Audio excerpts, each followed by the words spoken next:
এরকম কথা সমাজে আছে না নাই? এইরকম মতের লোক এই মজলিসেও আছে। আল্লাহর হুকুম মানলেই তো। আল্লাহর হুকুম হয়েছে, রসুলের তরিকা হয়েছে, ইলমে দ্বীন শিক্ষা করা প্রত্যেক নরের উপরে ফরজ। জানেন না? জানেন না? কারা কারা জানেন না? হাত জাগান। জানেন না? তলাবুল ইলমি ফরিদাতুন আলা কুল্লি মুসলিম। ইলম তলব করা, ইলম শিক্ষা করা প্রত্যেক মুসলমানের উপরে ফরজ। সহি করে সূরা ফাতিহা কেটে কেটে পড়তে পারবেন আলেম ছাড়া? ফরজ আপনার উপরে, ফরজ দায়িত্ব ছিল, কই মানতে তো পারেন নাই। যাই হোক, যারা মানছি আমরা এই ফরজ, আল্লাহ পাকের হুকুম, রসুলের তরিকা, এলেম শিখতে হবে। আর সব চাইতে সমাজে ওই ব্যক্তি ভালো, ওই ব্যক্তি উত্তম, আল্লাহ রসুল বলে, যে এলেম শেখে এবং শিক্ষা দেয়। আপনাদের এই নলসরের ভিতরে বড় বড় লিডার আছে না নাই? নেতা আছে না নাই? আল্লাহ রসুল বলে সব চাইতে ভালো ওই ব্যক্তি, খয়রুকুম মান তাআল্লামাল কুরআন ওয়া আল্লামা, যে এলেম শিক্ষা করে এবং শিক্ষা দেয়। এই ব্যবস্থা এই মাদ্রাসায় আছে না নাই? জোরে বলেন। আপনি যত ছোট মনে করেন আমাদেরকে, আল্লাহর নবী বলছে আমি সবচাইতে ভালো, ওই তালবে ইলম সবচাইতে ভালো তামাম পৃথিবীর মধ্যে। সেই ভালোর কারখানা এখানে তৈরি হয়েছে। তাতে আপনারা ভালোর সঙ্গে ধরেন, আপনারা ভালো হয়ে যাইবেন। যার সঙ্গে যার মহব্বত থাকবে, কিয়ামত তার সঙ্গে তার হাসর হবে, রসুলের হাদিস। যাই হোক, এই যে ইলম শিক্ষা করা ফরজ, কার তরিকা, কার আদেশ? আল্লাহ আল্লাহ রসুলের আদেশ। আদেশ মানবেন কেমনে বলেন? মানার উপায় কি?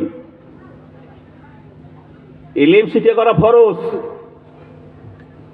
এই বাচ্চা কি আলিফ ব জীবনে পড়েন? আমার পেটে বড় 8-10 বছর হয়েছে, কোন সে মিললে দেরি পড়তে পারবে? ধরে বলেন। না আলিফ বে পড়া লাগবে একলা একলা? না কোনো মাধ্যম আছে? কে কে আছে?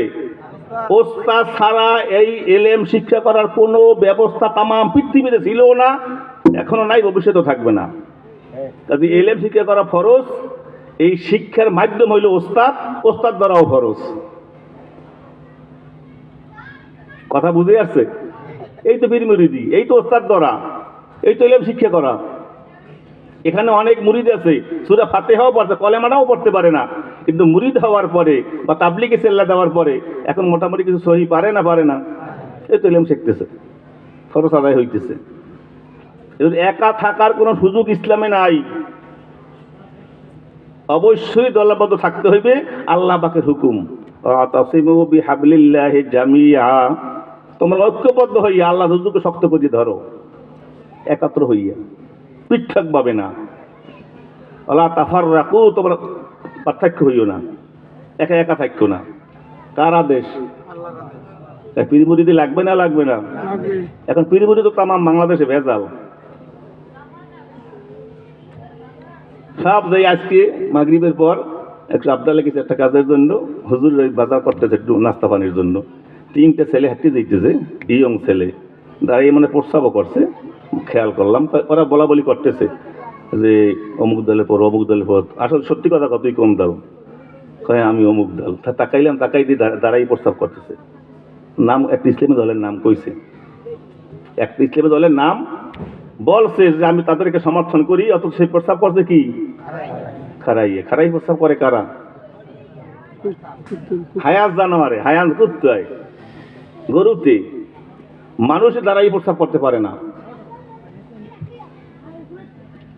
সেই ইসলামী দলের নাম বলতো অমুক ইসলামী দল করি। কাজে ইসলামীর নাম শুনলেই দৌড় দেওয়া যাইবে? বোঝেন না তো আপনারা। শুধু সুন্দর মতো একটু বুঝাই দিতে পারলেই বা পাগল হয়ে যান। এত সুন্দর বয়ান করছে, কি সুন্দর গলা কণ্ঠ হুজুরের, আর ভালো মন্দ বিচার করেন না।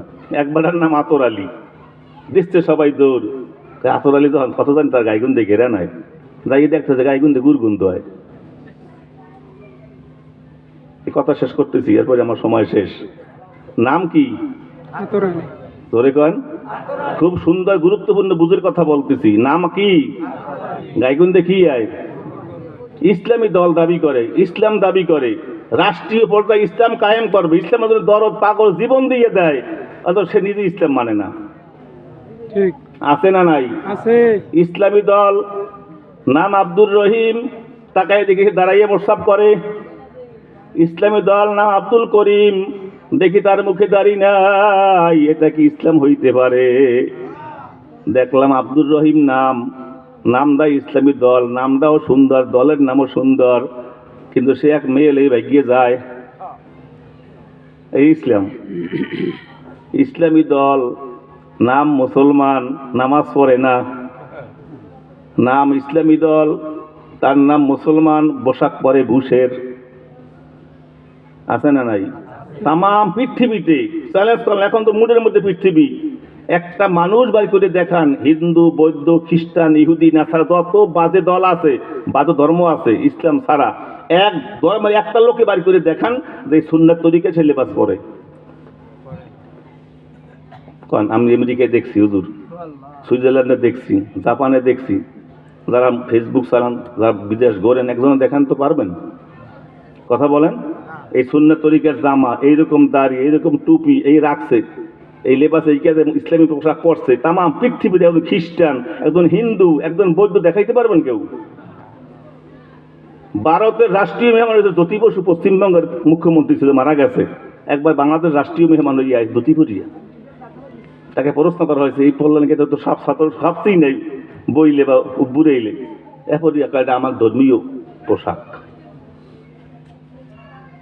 ইসলাম ধর্মের কোনো পোশাক নাই, কথা কয় না, ইসলাম ধর্মের পোশাক নাই। মুসলমানের সন্তান, নাম আব্দুর রহিম, আব্দুল করিম, প্যান্ট পরে, শার্ট পরে, টাই পরিয়ে, গৌরব পরে আমি গ্রাজুয়েট হয়েছি। আসলে তুমি খ্রিস্টান হয়েছো, গ্রাজুয়েট হইতে পারো নাই, তো তুমি ইসলামকে ভালোবাসতা, নবীকে ভালোবাসতা, তাকে মহব্বত করতা, তার সুপারিশ কামনা করতা, অবশ্যই রসুলের তরিকা তোমার কাছে ভালো লাগতো নাকি বলেন? এই লেবাস কার? রসুলের লেবাস। এই লেবাস কার? আমার লেবাস পাইলাম কই ইসলামের? আল্লাহ রসুল এই লেবাস পরছেন, সেই লেবাস আমরা বলি। আমার ওস্তাদ বলছে, যদি কোনো আল্লাহর বান্দা এই রসুলের তরিকার পোশাক অবস্থায় পরিয়ে মরিয়ে যাইতে পারে, এই দাড়ি টুপি লেবাস অবস্থায় মারা যায়, দুনিয়া সরকারের নিয়ম, যদি কোনো ব্যক্তি সেনাবাহিনীর ইউনিফর্ম পরিয়ে মারা যায়, তা 14 গোষ্ঠী সরকার টানে নাকি বলেন? পুলিশ পোশাক পরিয়ে মারা গেলে বিরাট ফায়দা না সরকারি পর্যায়ে? যদি কোনো আল্লাহর বান্দায় রসুলের তরিকায় মারা যাইতে পারে, আল্লাহ আমার উস্তাদ বলছে তার গায়ে জাহান্নামের আগুন চাইপা দিলেও লাগবে না। সবাই বলি সুবহানাল্লাহ। এই পোশাকের বরকতে মান হাব্বা সুন্নতি ফাকাদ হাব্বানি, আল্লাহ রাসূল বলেন অমান হাব্বানি কানা মাই ফিল জান্নাহ, যে আমার সুন্নাতকে মহব্বত করবে, ভালোবাসবে, আমল করবে, সে আমি রসুলকে মহব্বত করলো, আর যে আমি রসুলকে মহব্বত করবে সে আমার সঙ্গে বেহেশতে যাবে। সবাই বলি সুবহানাল্লাহ। আরে আবার এখানে আজকের ওয়াজ, যারা এখানে মুরব্বী আছি, তাদের কোনো সরকারি বাধ্যবাধকতা নাই, অফিসি বাধ্যকতা নাই, তারা আজকে থেকে, আগামীকাল থেকে নেয়াত করেন পাকা যে আমি সুন্নতি লেবাস না বানিয়ে মরবো না, আমি রসুলের তরিকা, আমি যদি রসুলের সুপারিশ কামনা করি। কিয়ামতের দিন শুধু রসুলের তরিকা দাড়ি রাখার জন্য, শুধু দাড়ির জন্য মানুষ বেহেশতে চলে যাইবে। আর যে ব্যক্তি দাড়ি কামা, যত গুনাহ আছে সবচাইতে মারাত্মক গুনাহ দাড়ি কামানো। কারণ আপনি একবার একটা ফাঁসা কথা বলছেন, একটা গুনাহ হবে, একবার বেপরদা হইতে একটা হারাম কবিরে গুনাহ হবে। আর দাড়ি কামানো অবস্থা যত সময় থাকবেন, খোদার লানত নাযিল হইতেই থাকবে, গুনাহ লাগতেই থাকবে। এক দাড়ি কামানো ব্যক্তি সে নামাজি, কোরআন শরীফ পড়তেছে, তার আমল নামে হারাম গুনাহ লাগতেছে, সেজদায় গেছে হারাম গুনাহ ফেরেশতারা লাগতেছে, সে হজে গেছে তার হারাম গুনাহ লাগতেছে, নেক করেছে, ইবাদত অবস্থায় আছে, কিন্তু গুনাহ তার আমল নামা জারি আছে দাড়ি কামানোর কারণে। এটা জারি আছে, কামানো গুনাহটা জারি আছে, সবসময়ের জন্য চলতেছে, এই জন্য তার সবসময় গুনাহ লাগতেই থাকে। মারাত্মক কঠিন দাড়ি কামানোর ব্যাপারটা।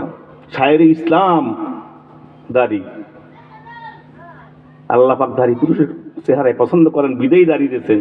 মহিলাকে পছন্দ করেন না, এই জন্য মৌত পর্যন্ত 100 বছর বয়স হলে কোনো মহিলার দাঁড়িয়ে ওঠে, রসুল পছন্দ করেন। কে আমাদের রসুলের সুপারিশ কামনা করেন? কেউ ওই দাঁড়িয়ে না থাকে, আপনি রসুলের সীমানার মধ্যে যাইতে পারবেন না। সুপারিশ তো ভালো, আপনি আল্লাহর আদেশ সব মানছেন, সব ফরজ হুকুম মানছেন, একটাও অসুবিধা হয় নাই, পর্দাও পুরোপুরি করছেন, যাকাত দিয়েছেন, হজ করছেন, নামাজও পড়ছেন, শুধু দাড়ি কামাইছেন। কিয়ামতের ময়দানে আল্লাহর পক্ষ থেকে অর্ডার হয়ে যাবে, যাও জান্নাতে চলিয়ে যাও।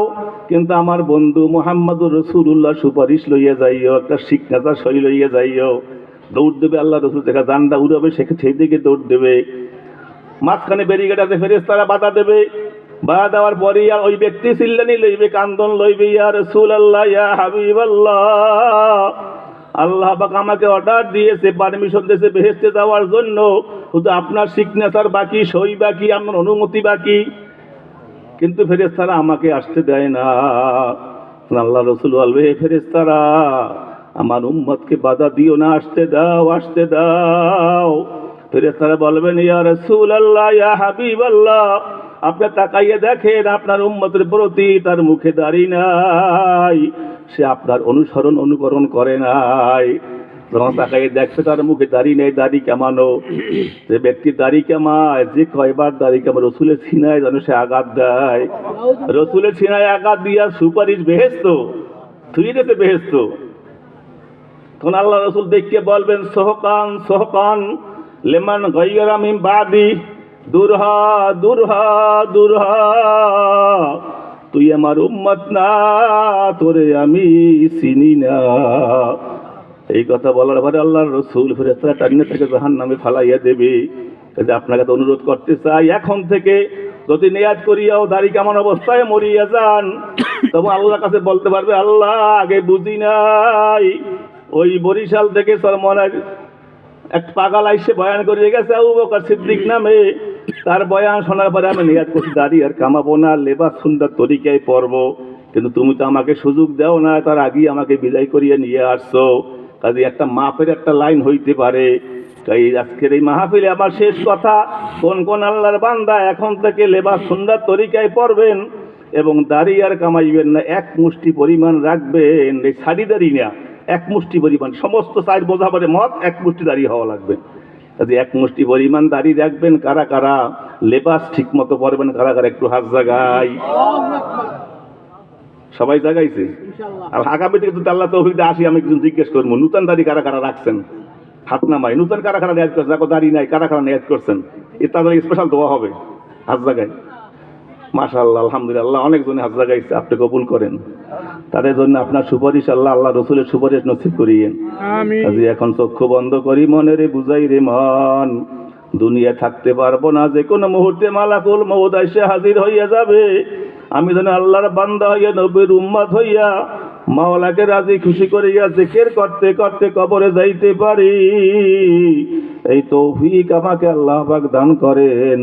আর বেশি বেশি দোয়া করবেন, নেককারের সোহবাতে থাকবেন, আলেম ওলামাদের সোহবাতে থাকবেন, এই মাদ্রাসার সঙ্গে জড়াইয়া থাকবেন, আলেমদেরকে ভালোবাসবেন, তালবেলে যদি এতিম থাকে এতিমদের ভালোবাসবেন।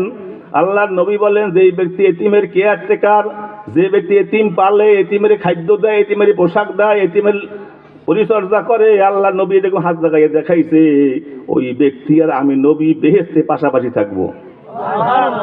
এই নিয়ামত এখানে আমরা আল্লাহ পাক দান করছেন, এতিম পালার কারখানা, তাদেরকে সাহায্য করেন, সহযোগিতা করেন, ভালোবাসেন, আদর করেন।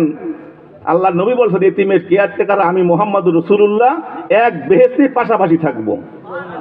তাই সবাই রাজি ইসলাম মাদ্রাসা দিয়ে খেদমত করতে।